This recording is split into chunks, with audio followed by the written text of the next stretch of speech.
Have you ever wondered why every single time the flight attendants point to those little yellow oxygen masks during the safety demo, they quietly slip in that one line, "Oxygen will flow for about 15 minutes, and then just move on like it's nothing," as if 15 minutes of breathing is all we're gonna get at 35,000 feet. And doesn't that sound terrifying? Because what if the plane needs more time? What if the pilot can't get the plane down that quickly? What happens when the clock runs out? Do we all just let on?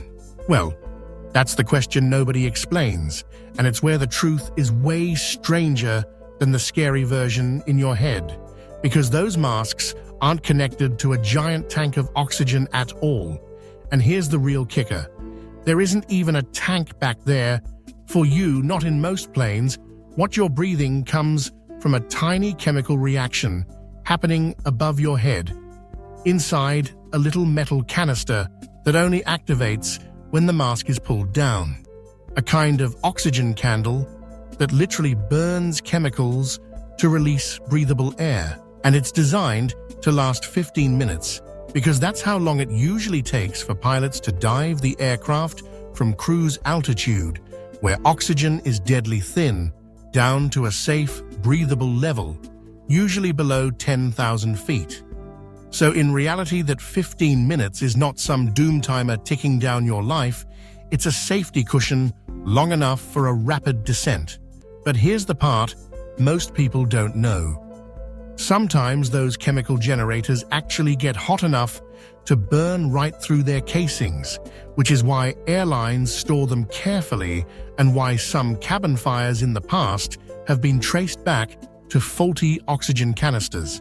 And here's where it gets even crazier. The reason they don't make them last an hour or 2 hours isn't just cost or weight. It's physics and logistics, because a longer supply would require either massive tanks or oversized chemical canisters that would be way too heavy, way too dangerous, and probably turn into a fire hazard themselves. So engineers made a trade-off, not to give you unlimited air, but to give you just enough to keep you alive while the plane basically races the clock downward. And if you're picturing the pilot throwing the nose down in a controlled dive while everyone in the cabin gasps through those rubbery hoses, you're exactly right. And here's something even less talked about. 15 minutes is actually more than enough in most cases, because modern airliners can descend from cruising altitude to breathable levels in under 10 minutes if they need to, so you'll almost always have a little leftover oxygen that just goes unused once the plane reaches safe altitude. But they never tell you that part, because 15 minutes sounds scarier and forces passengers to pay attention during the demo, yet what nobody on YouTube seems to cover is how weirdly elegant this whole design is.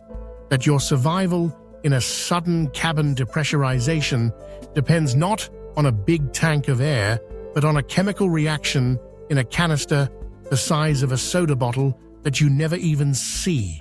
And that's why airlines don't worry about restocking oxygen tanks between flights. They just replace these compact generators every few years, almost like changing batteries. But here's the suspense twist most people miss. Those little yellow masks don't even inflate most of the time. So passengers think they're broken, but they're not. Oxygen is flowing invisibly, and if you're one of the unlucky few who panics and doesn't pull the mask hard enough to trigger the chemical reaction, then you could be sitting there with nothing but an empty hose, which has actually happened, which is why flight attendants always say, "Pull down sharply," like they really mean it, because your life depends on it. And the haunting reality is that your survival in an emergency comes down to a device that was never designed to keep you alive forever, only to buy the pilots enough time to save everyone. So when you hear 15 minutes, don't think of it as a countdown to disaster. Think of it as the narrow bridge between impossible thin air and the safety of the atmosphere below, a window where human engineering and human trust intersect.